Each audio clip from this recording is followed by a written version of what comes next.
What are we doing talking football when we can bring in Daniel Jeremiah of the NFL Network, former NFL scout? So, what did you see with Marcus Mariota yesterday that most of the other analysts did not? Well, Dan, I thought it was kind of just an average run-of-the-mill workout. I didn't think there was anything that really popped about it. I didn't think it was the worst workout that I've ever seen. I guess, kind of the one point I would say is that he threw the ball so much better at the combine, which we always have that debate every year. Hey, do you throw at the combine? Do you not throw at the combine? And it's like, look, you get two swings of the bat when you play at the combine. And I thought that was something nice for him to fall back on because he is solid on tape. And now he had a good combine. They didn't have a great pro day, but it wasn't as big of a deal as Teddy's last year. We talked about him all through the spring, right? He had a bad pro day. It did affect his draft stock, I believe. I kept him as my top guy, but some people were so discouraged by that they really kind of dropped him down the board, and I think that's going to serve as a little bit of a warning to not get too carried away with these things. That's why I say pop in the tape. But Mariota's different, though, Daniel, because Teddy Bridgewater ran more of a pro set than what Oregon did, and if you're calling plays at the line of scrimmage, you're calling plays in the huddle, you're getting under center, you're not having somebody signal in a play, you're actually having to call the play. I think that's a big difference in the NFL, and that's what I'm waiting to see if Marcus Mariota can do under pressure.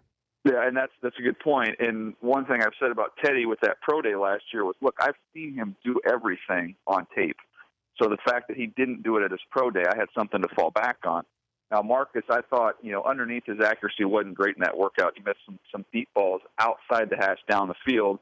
And when you watch him on tape, man, the windows are so huge. And that's why, when people talk about accuracy and they use completion percentage in college, come on. Yeah. You can't do that. You can't do that. So, I made the reference yesterday to a throw at Oregon where he'll fake a bubble screen, pump it, and he'll hit a guy streaking down the field. Well, it's underthrown by 5 yards. He can catch it like a punt and back into the end zone, and the Oregon cheerleaders are doing push-ups because it's a touchdown. In the NFL, it doesn't work quite like that. So it's going to be he's going to have an adjustment period, no doubt, when he gets to the next level. But he is a very smart kid, and he's got some tools. I think it's just going to take a little time. But Jameis Winston's ready to go. Like him or not, he's ready to go.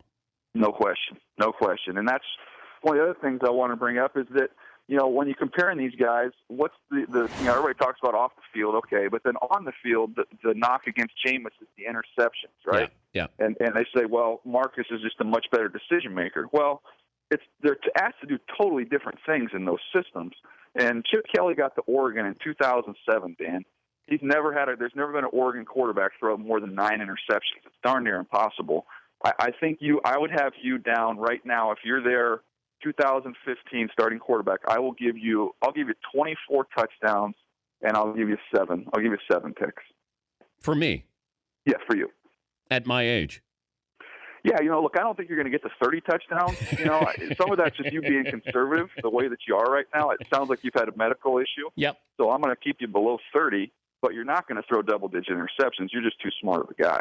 He's Daniel Jeremiah, NFL Network analyst, joining us, Dan Patrick Show. How many teams do you think are in play for Marcus Mariota? It's a good question. The Cleveland Browns, to me, I know they took Johnny Manziel last year, but Dan, I'm kind of getting the feeling like they're just going to take a quarterback every year. Take one every year until eventually you get one that works. Yeah. Okay. So Washington, I guess there's been some reports out there that Washington could be in the mix at 5. You've got the Jets there at 6. The Bears, which wouldn't seem like it would make sense, but you don't think that Jay Cutler is going to be the long-term solution there. I'd keep an eye on them maybe as a sleeper team. Does Tennessee, do you spend a second pick overall on Marcus Mariota? I don't think so. I think Mettenberger in limited action at least showed you that he's got a chance. So you could get a really, really good player to come in and help your football team right now. I think if they draft Mariota and try and plug him into Ken Whisenhunt's offense, that's going to take a little time. The best player in the draft is who? The guy who you'll bank on 5 years from now when you say, I told you so. For me, it's Leonard Williams from USC. Me too. Me too. I'm like, that guy to me, I'm ready to go. I just put him out there and let him play. Yeah, look, he's got an ideal frame. He's tall, he's long, he's very strong. He can play in any defense. He can get upfield and rush the passer. He can hold the point of attack against the run.